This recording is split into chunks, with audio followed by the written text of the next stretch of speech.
it is absolutely fantastic to actually be inside Gresham College, because about 2.5 years ago, I came here, pressed my nose against the gates only to find that they were locked, and dreamed of being inside this august place. So it's an absolute thrill. But I want to begin by talking about another trip, another kind of walking tour that was, it was less abortive than aborted. And it was a pilgrimage that my brother and I wanted to undertake early in 2020, this was our plan, to go to Stonehenge. And our aim was very overtly political. We wanted to draw attention to what we regarded as a shameful government policy, the construction of a road tunnel, a highly destructive road tunnel, through the sacred landscape that surrounds Britain's most celebrated prehistoric monument. So we knew where we wanted to go. We wanted to go to Stonehenge, but of course there was a problem.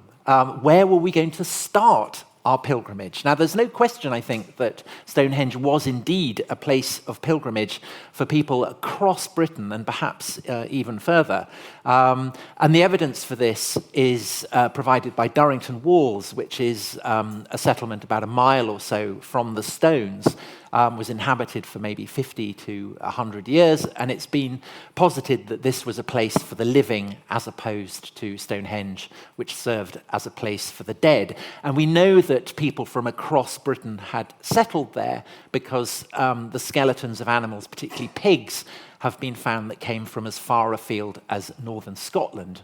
Now, my brother and I did not want to start in northern Scotland. That was way too far a journey. And obviously there was a problem because we had no way of knowing if there were particular locations, say in Britain, from which pilgrims were inspired to travel to Stonehenge. So what we did as boys who had grown up in Salisbury is that we took inspiration from a prize exhibit in the excellent museum in Salisbury.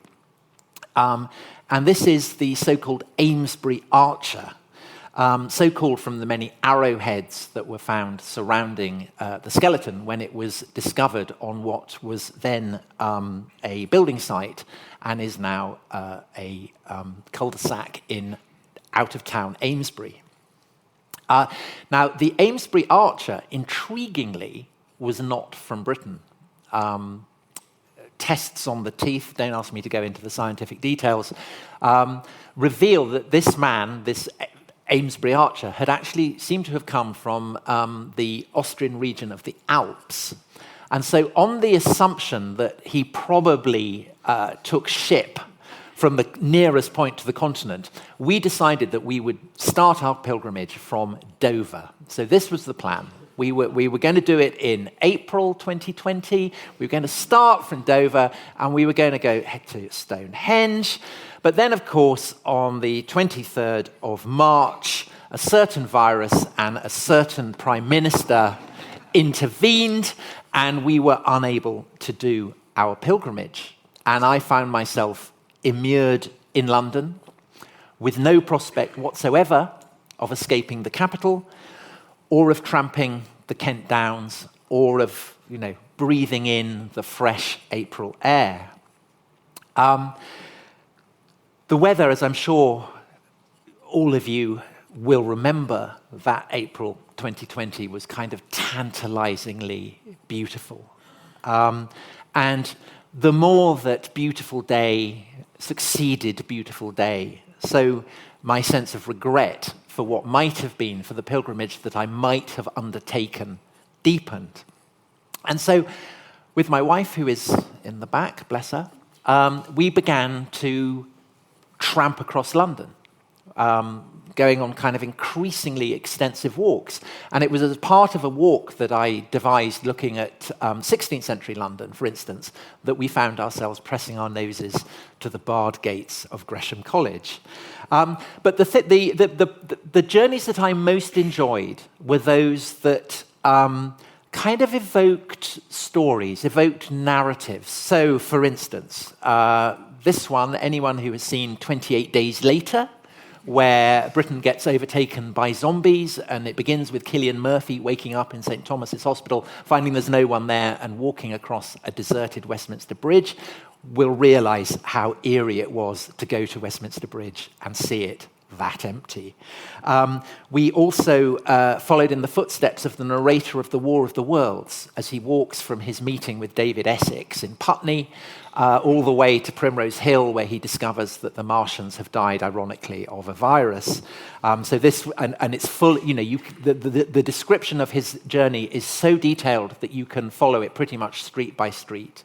And it's full of descriptions such as South Kensington's tube station was deserted. Very, very eerie. But perhaps the one that moved and unsettled and inspired me most was one that took me to Talbot Yard in Southwark, and then down the Old Kent Road and up to Blackheath. And there I had to stop because I had to get all the way back to our house in Brixton. And I yearned to carry on with that walk. I yearned to follow the road as it led onwards to Canterbury, a pilgrimage that would have taken me out of London, away from the pandemic-hit city, and out into that clear air of Kent that I had hoped to be breathing before the lockdown was imposed. And of course, by following that road to Canterbury, I would have been following in the footsteps of the most celebrated pilgrims in English literature. Wan that April with his sure suitor. That April, which for everyone suffering lockdown was indeed the cruelest month, I've returned to reading the Canterbury Tales, which I hadn't read since I was a teenager. And the Canterbury Tales are the work of a man who lived in the shadow of an infinitely more terrible pandemic than we were in that spring of 2020. Chaucer was a very young boy when the Black Death arrived in England in the summer of 1348. His family, he'd been born in London, his family were very wealthy, very well-regarded figures in London. But his father, who was in the wine business, had been sent to Southampton basically to serve as a kind of royal wine importing agent. And so the Chaucers weren't actually far from Weymouth, which is supposedly where the first case of plague was reported in England. And actually being in Southampton probably saved them, because in April 1349, it seems that the Black Death wipes out pretty much all of Chaucer's other relatives. They're all killed. And in some ways, it's the making of Chaucer, because his mother and his father both inherit substantial properties as the result of this horrific scything. And although there's nothing to compare with the horror of the first visitation of the Black Death, it returns again and again over the course of Chaucer's lifetime. And although as Chaucer reaches maturity, as he kind of enters, he becomes a civil servant, very intimately involved in the business of London, and he lives in a city that is palpably recovering from the impact of the pandemic. So the docks are teeming, the cranes are going up everywhere, houses are expanding upwards, loft conversions everywhere. Nevertheless, despite this, the plague remains a constant. And by the time that Chaucer comes to write the Canterbury Tales, it is endemic. It is, it's not going to go away. It is a feature of living in the capital. Now, although the Black Death, therefore, is a constant background presence in Chaucer's life, it has often been pointed out that the plague does not seem to play this role in the Canterbury Tales, or at least Chaucer very rarely mentions it. So there are a few references in the tale told by the Knight, the first of the tales in the Canterbury Tales.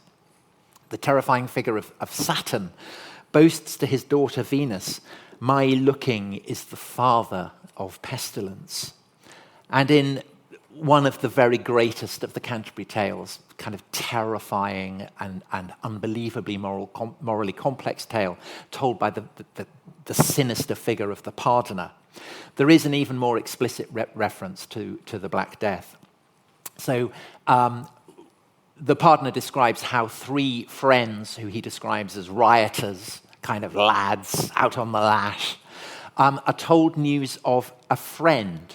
And this is the report. "There came a privy thief, men clippeth death, that in this country all the people slith.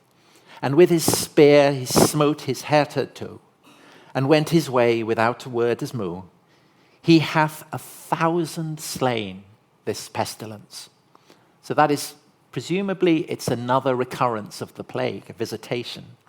And the rioters are appalled to be told this, and so they decide that they will go in search of this sinister figure, Death. And they boast that Death shall be dead. And they're told by an enigmatic figure who many critics have thought might perhaps be a kind of riff on the figure of the wandering Jew, that Death is to be found under a tree. And so the rioters go to where the tree is, and there they find a great hoard of golden florins. And they decide, how are they going to divvy this up? So one of them goes off into town to get a cart to bring the florins away, where he buys a load of poison, puts it in the wine to take it back because he wants the whole lot. Meanwhile, his 2 friends, I use the word friends lightly, decide that they're going to kill him and share it between the 2 of them. So they kill the guy who's come back with the poisoned wine, and then they celebrate killing him by drinking the wine, and they're all dead, and sure enough, Death has been found under the tree. And it is a haunting and fabulous tale with deep roots in folklore, but it is also clearly rooted in the experience of the pandemic. So Chaucer has often traveled to Italy, speaks fluent Italian, deeply influenced by Italian art and literature, and the great exemplar of a man writing short stories is, of course, Boccaccio. And in the Decameron, Boccaccio's great collection of short stories, wild living is shown as a response to the pandemic. The sense of, drink now, enjoy life, because tomorrow you may be dead. And this is a theme not just in Italian writing, but in English writing as well. So moralists are forever complaining in England that immorality has become a symptom of the age of pestilence. So Thomas Walsingham, a sensationally censorious chronicler in the Abbey of St. Albans, who's very, very rude about the peasants in the Peasants' Revolt as well. He says of the people in London after the plague that of all people, they were the proudest, the most arrogant, the most greedy. And these, of course, are the people that Chaucer himself is living among. But if riot, drinking, being a lad is one response to plague, then there were others, of course. And one of them was undoubtedly pilgrimage. And that April, in lockdown, reading the Canterbury Tales, I found myself alert to the goal of Chaucer's pilgrims, that shrine of St. Thomas, as I had never been before. To Canterbury they went, Chaucer writes in the opening lines of the poem. The holy blissful martyr for to seek, that hem hath holpen when that they were sick. When that they were sick. The desire to be redeemed from the threat of illness is what motivates the entire pilgrimage. And we know that Chaucer had very, very personal reasons to hold the figure of St. Thomas Becket, martyred by knights, acting supposedly as they thought on the orders of the King Henry II. We know that Chaucer had particular reason to hold the holy blissful martyr in particular reverence, because The parish church, St. Martin Vintry, where he grew up as a boy, had an altar to St. Thomas. And so he would have seen that every week when he went to church. And as an adult, he was an experienced diplomat. He was endlessly being sent by Edward III and then by Richard II on missions that required him to cross from Dover to Calais and then onwards perhaps to Navarre or to France or to Italy.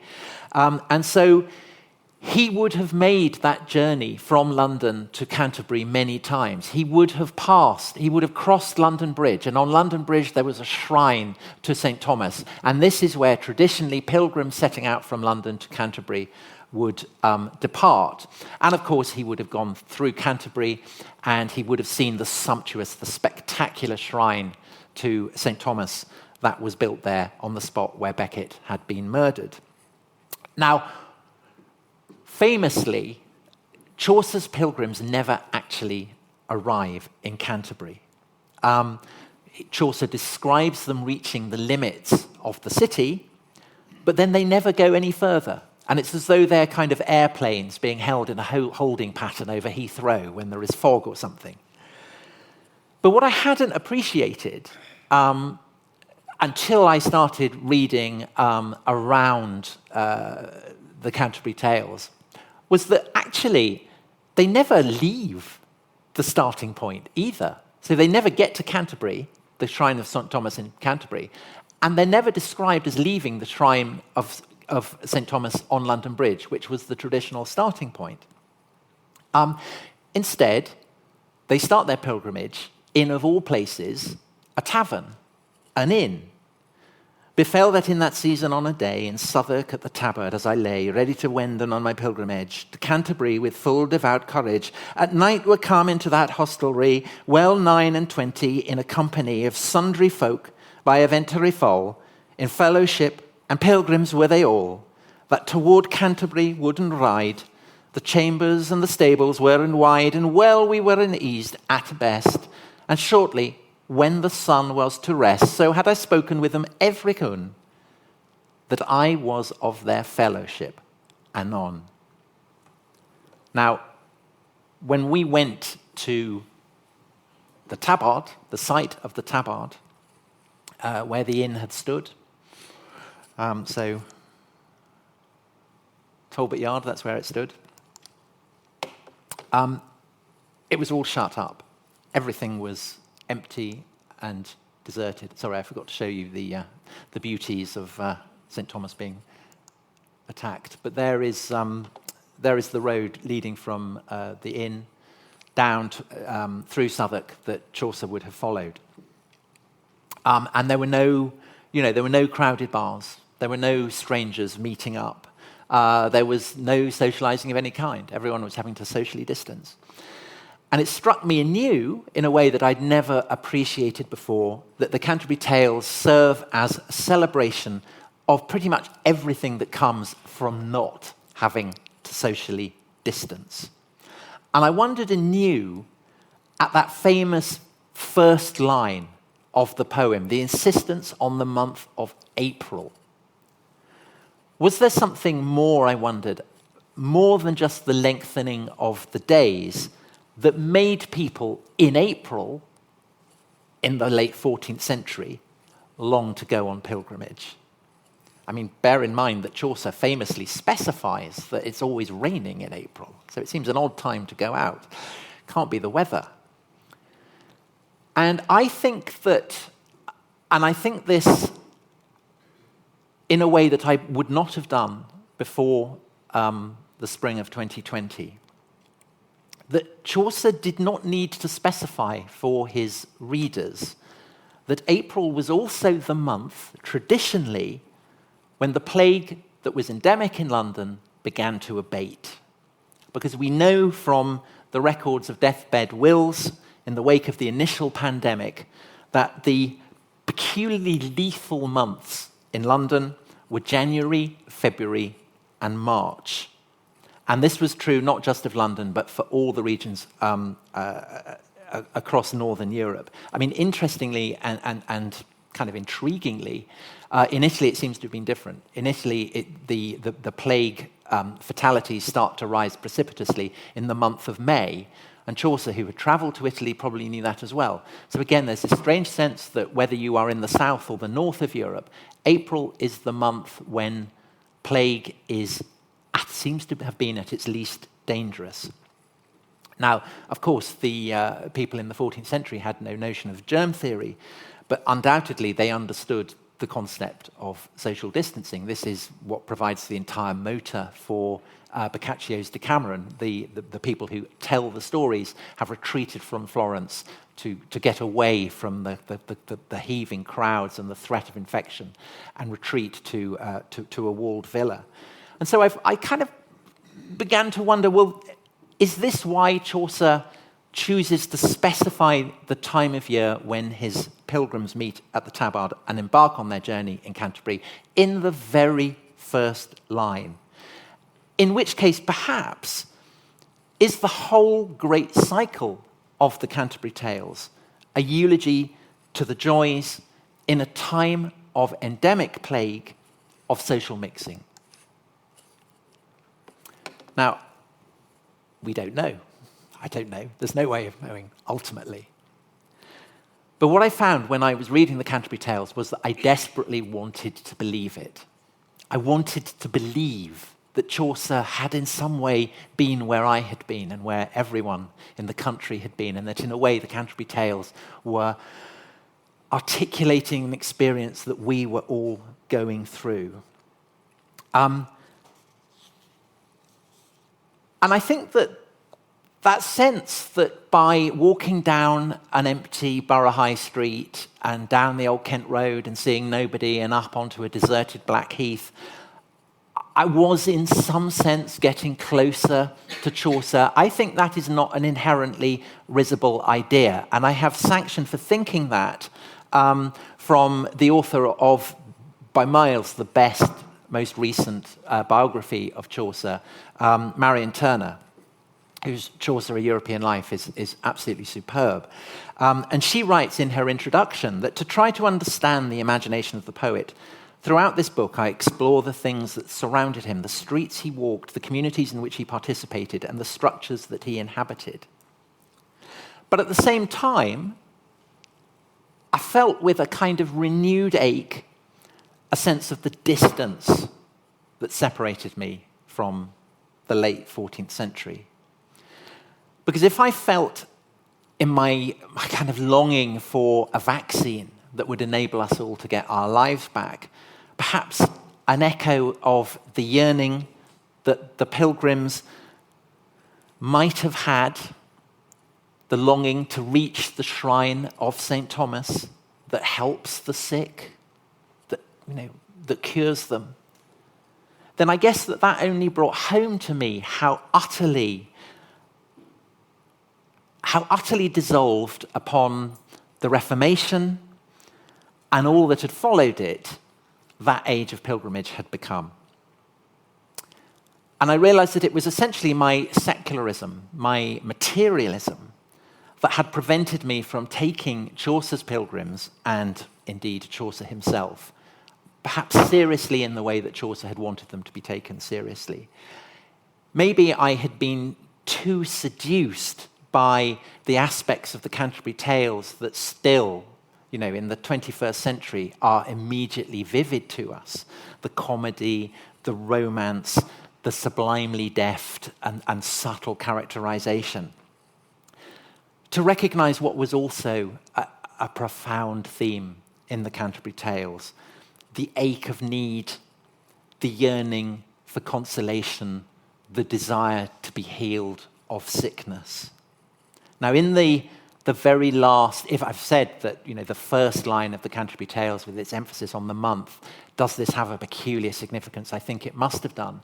Then so also, of course, must the conclusion of the Canterbury Tales. Chaucer never finishes it in its entirety, but he does write the conclusion that he wanted.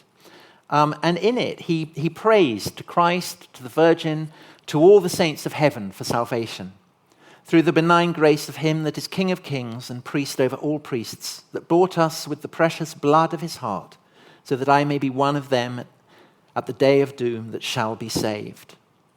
Now, I'd read that when I was young and discounted it as the dreary convention. But now, when I, in the spring of 2020, in an England that seemed horribly stalked by that thief that men call death, I actually found that conclusion very moving, and I found it very revelatory. So here is the question, 2.5 years on from that. Was I right? History, of course, is absolutely not a science. Every historian is shaped by the experiences that we have in the present. They inevitably inform the perspective that we bring to what happened in the past.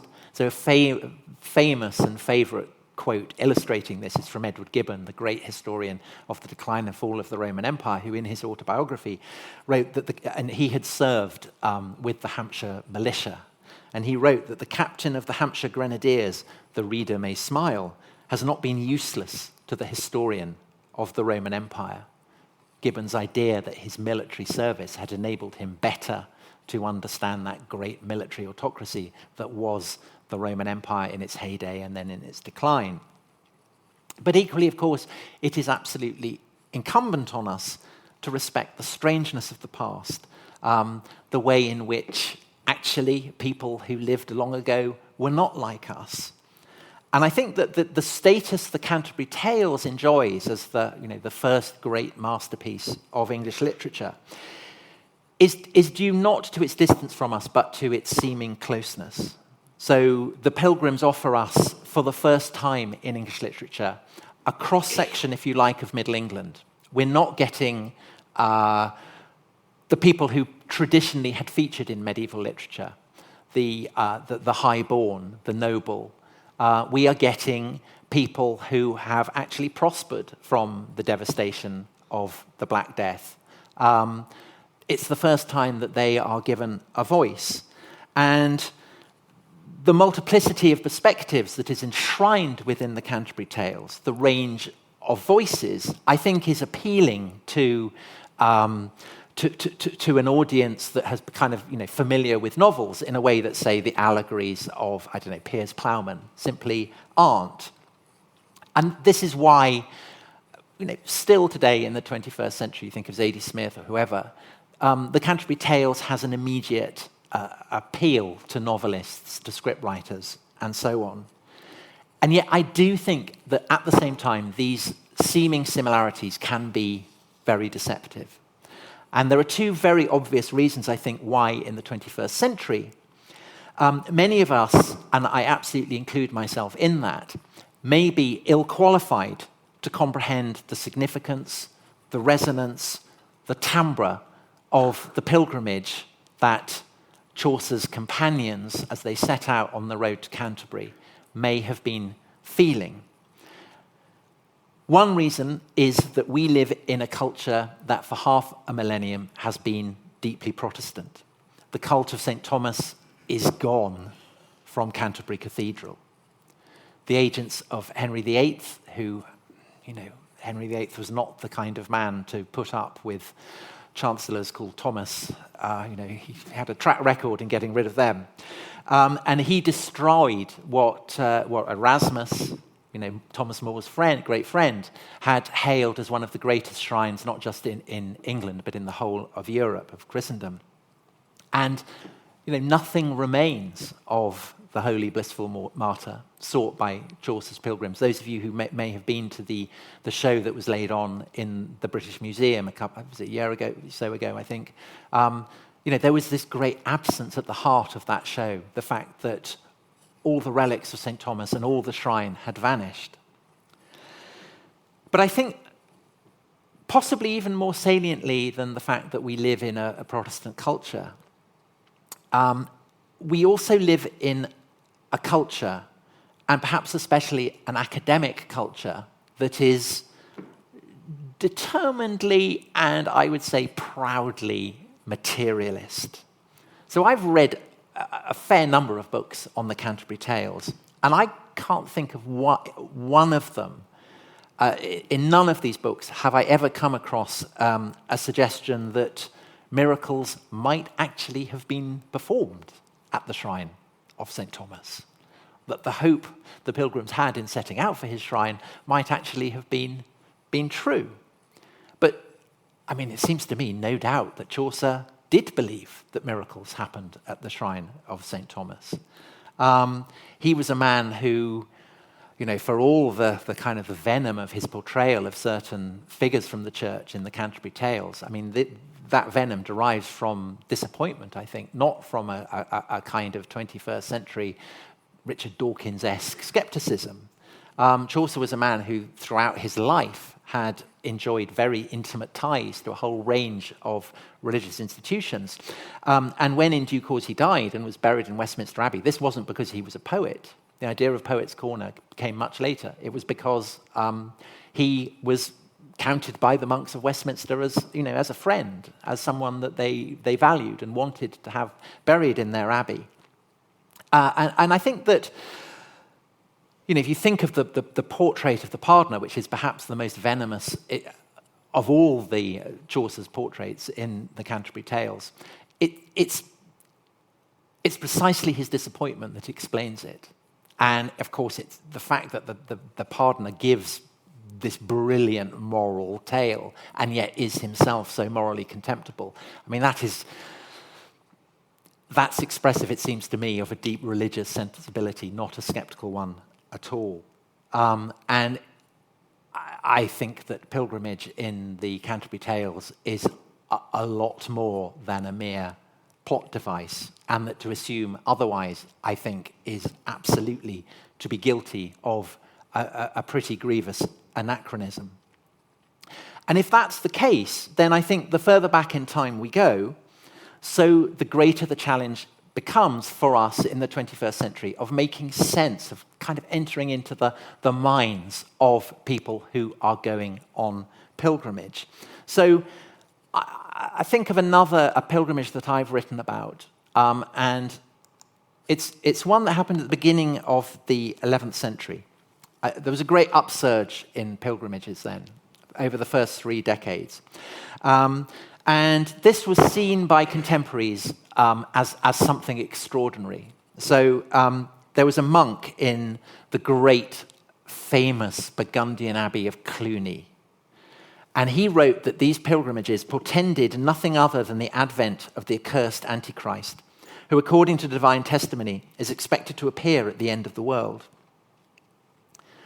And what that monk recognized in this yearning for pilgrimage was a yearning for Christ, a yearning for earth to be joined to heaven, that paralleled the yearning felt by the monks of Cluny themselves, because it was the ambition of the monks in Cluny, and it was a novel ambition. It was one that inspired wonder, not just across Burgundy, not just across France, but across the whole of Latin Christendom. It was their ambition to emulate on earth the angelic choirs of paradise. And they did this by singing hymns, psalms, praises all day to a degree that was completely, at that point, unprecedented. And the truest mark of their angelic status was that they were not beholden to a local lord. They were essentially free. And that freedom was interpreted by the monks of Cluny as a kind of moral purity, a purity that was appropriate to angels. The only lord they had was St. Peter himself, the Prince of the Apostles, and his far-off deputy, the Bishop of Rome, which was a long way from Burgundy. Now, these mass kind of enthusiasm for pilgrimage that swept Latin Christendom in the first 3 decades of the 11th century saw its climax in 1033, when a huge mass of pilgrims from across Latin Christendom set off for Jerusalem itself. And the monk in Cluny wrote that an innumerable multitude gathered from across the whole world, greater than any man before could have hoped to see, set off.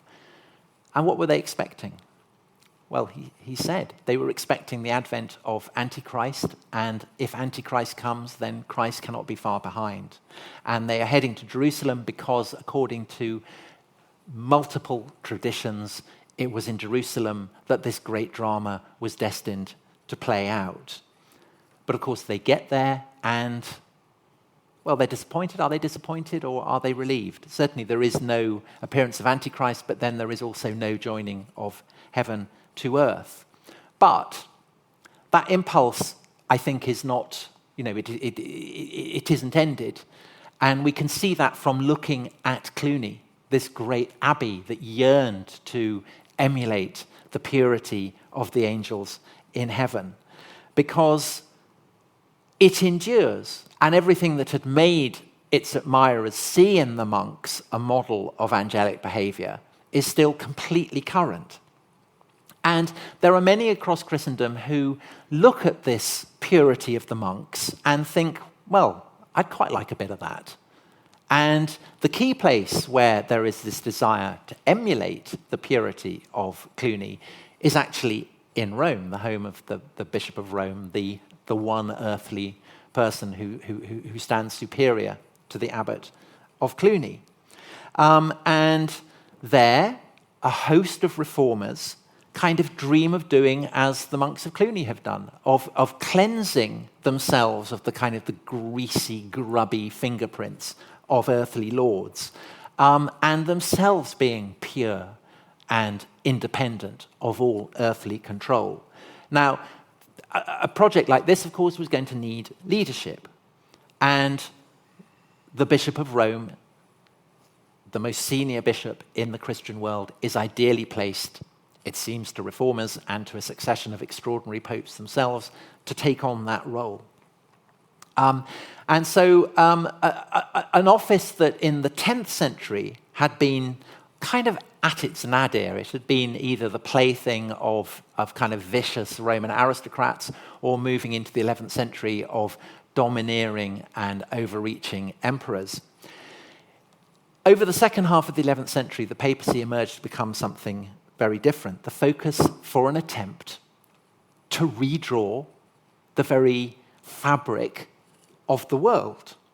And the result was what has been described variously as the Papal Revolution, or perhaps the Gregorian Revolution, after the greatest and most charismatic of these reforming popes, Gregory VII, the guy the Pope who famously brings the Emperor Henry IV to kneel in the snows before him at the Apennine fortress of Canossa. And the popes and their servants embark on a great reform of cleansing the church of any hint of earthly control. This is why the emperor has to be made humiliated in the snow. This is why kings and lords have to be forced to let go of their traditional hold over the church. This is kind of what Henry II and Becket are fighting about, and Becket, as Gregory VII had done, emerges triumphant from the great clash. And the long-term effects of this extraordinary process of reform are seismically enduring and still with us. Because what the church is doing, it's casting itself as belonging to the dimension of religio, which in Latin meant the bond that joined the church to the radiant eternity and purity of heaven, while earthly rulers are cast as belonging to the dimension of the saeculum, and the saeculum is the dimension of all those who are doomed to be born and then to be swept along on the currents of time and then to die. And Gregory and his reformers do not invent the distinction between religio and the saeculum, between the sacred and the profane, if you want to put it like that, between religion and the secular, as over the course, in due course it will become. But they do render it something fundamental to the future of the West. In the words of R.I. Moore, the great historian of what he has termed the first European Revolution, they do it for the first time and permanently. And historians in the 21st century, like everyone else in the West, are the heirs of this revolution. the secular character of the discipline of history owes everything to it.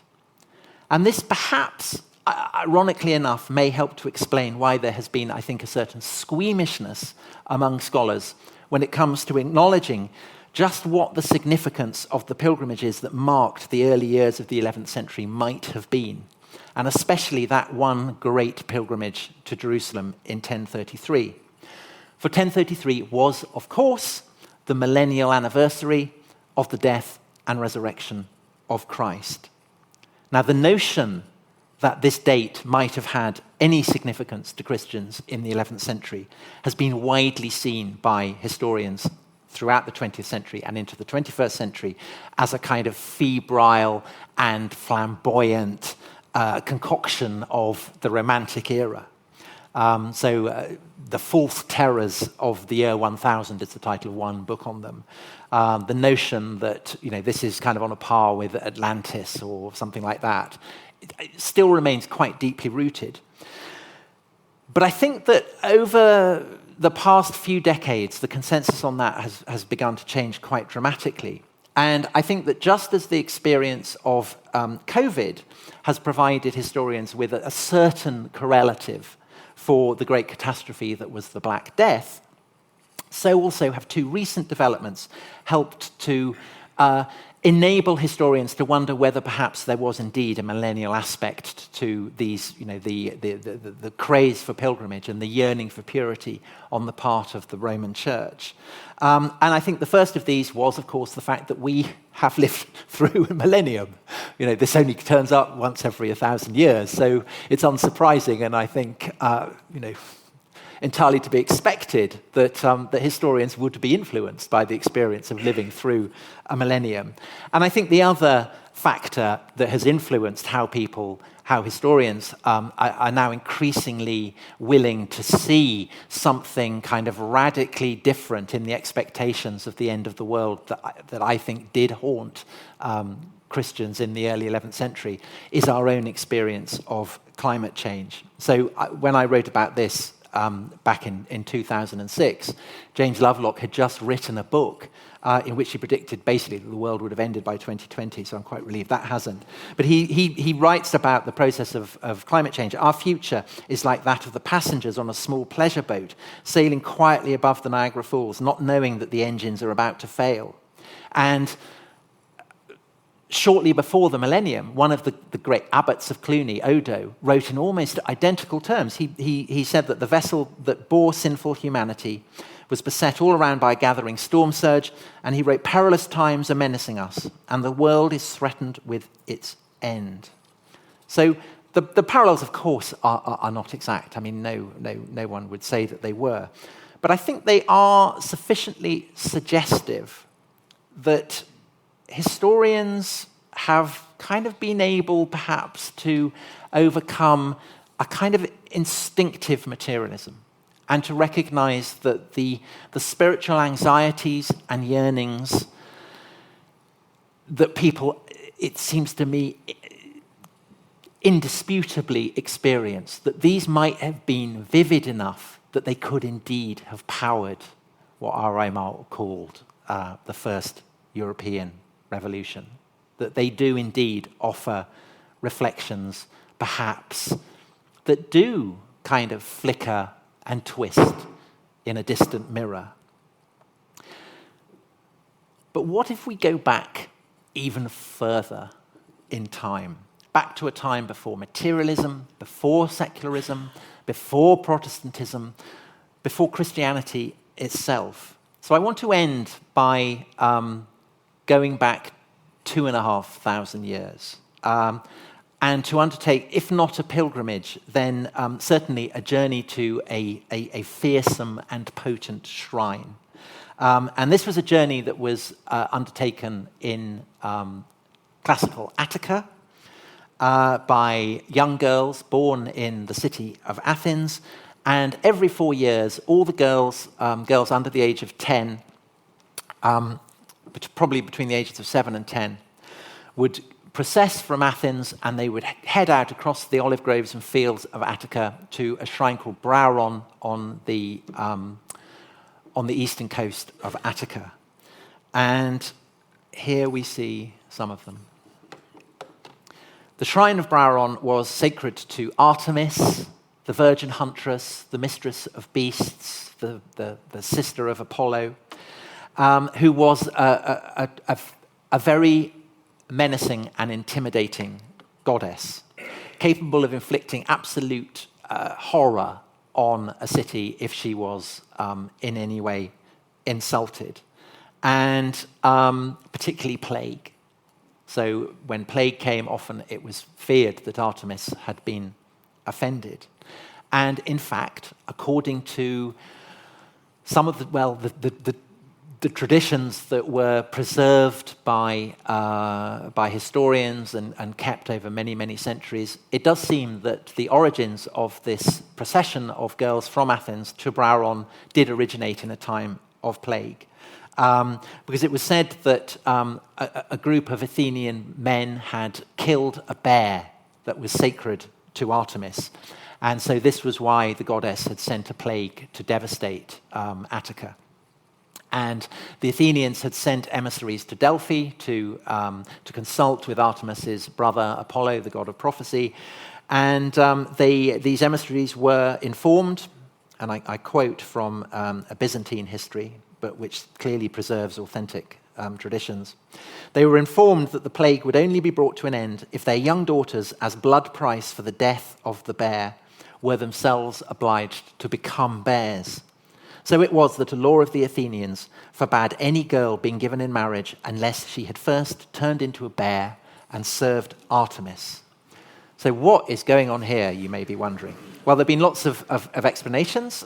Maybe it was a puberty rite, maybe it was an initiation rite, clearly an expiation rite in some way.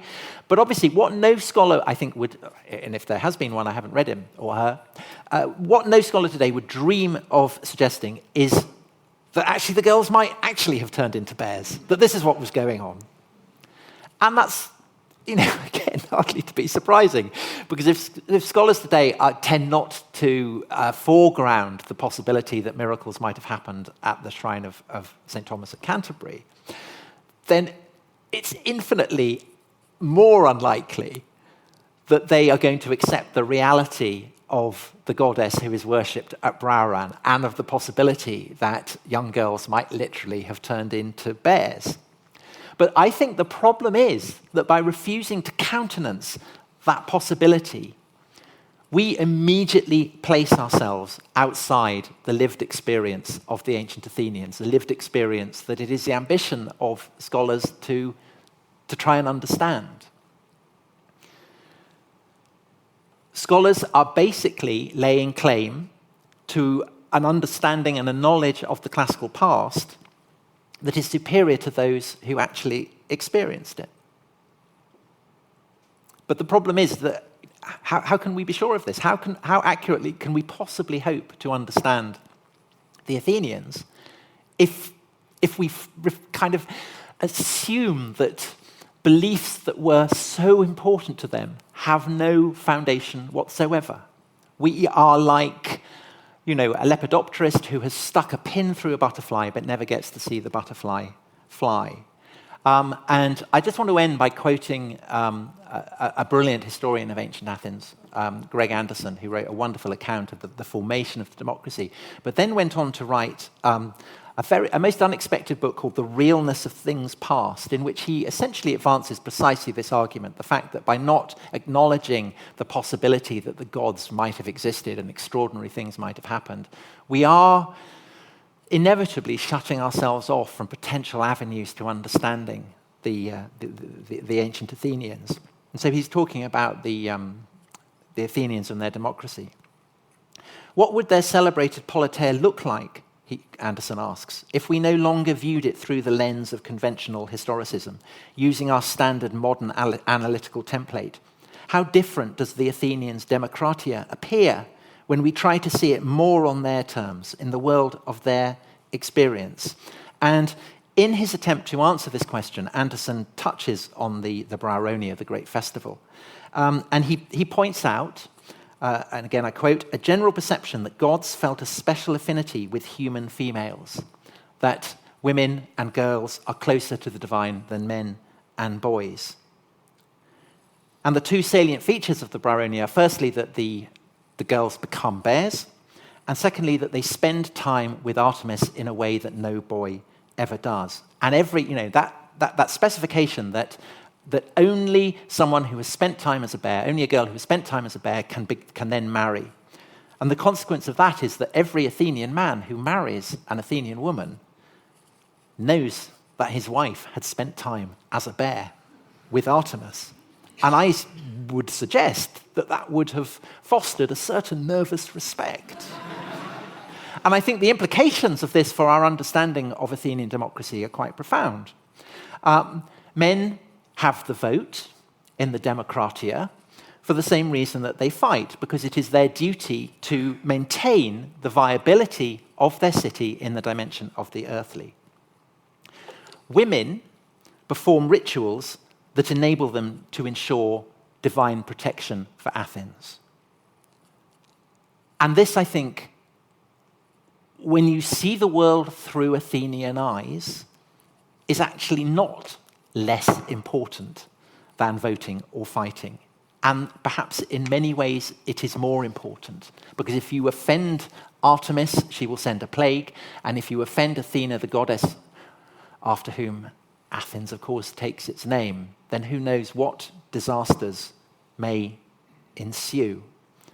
And that's why I have written about the founding of the democracy, the culture of Athens in the early decades of the democracy.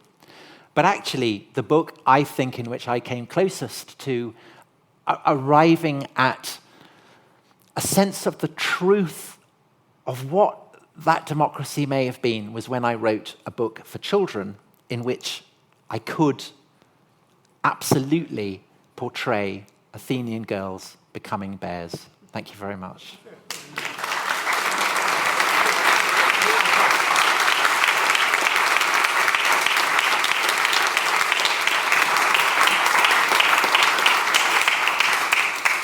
Tom, thank you for an absolutely fascinating lecture. I'm sure we can all agree that was really intriguing stuff, and amazing how you wove in so many different elements. I think we're going to have time for a couple of questions. I'm sorry, I went on far too long. My pilgrimage was too long. But we'll start over here. So, Tom, you talk about, in your lecture, you talk about what I would call affective history on two levels. Firstly, that academic historians might have a lot to learn from taking more seriously beliefs, emotions, states of mind, and treating them with the due seriousness. But then you also talked, in the beginning bit, when you were talking about walking through London and being in the places where Chaucer had been, that's another sort of effectiveness. Yeah. And actually, in some ways, isn't that why so many people who are not necessarily academic historians, isn't that sense of the livingness of the past what attracts so many people to history? I think it is, and I think that there is obviously a danger in that. That's what I was saying, that I might have been overly seduced by the experience of walking in Chaucer's footsteps and experiencing pandemic. And this is the problem and the fascination and the frustration and the temptation. There is no way for us, I think, even if you're the devoutest Catholic, to get back into the mindset of those pilgrims and to believe that this might be the best chance you have of combating a pandemic. That is not how people felt in the pandemic. But I think that perhaps that sense of yearning we had to get our lives back, perhaps that does kind of open, it opened up for me a sense of what Chaucer might have been doing with the Canterbury Tales. And I think that is, I think it's probably a valid perspective. It's obviously much, as I said, it's much more difficult when you come to, say, the ancient Greeks. We cannot, even if you're absolutely off your face on drugs, I suggest, it would be very difficult to get back to a literal belief in Artemis. Don't try it at home, kids. But I think that there is a place for that perhaps imaginative venture, which is why I do commend Greg Anderson's book. I think it's on the reading list. it's a really, really stimulating book by a scholar who has thought very, very profoundly about these issues, and I think kind of poses a challenge to the kind of the entire materialist framing of history as it is currently practiced. Thank you. So we have time for, please join me in thanking our speaker, Tom Holland, and thank you to yourself too. Thank you.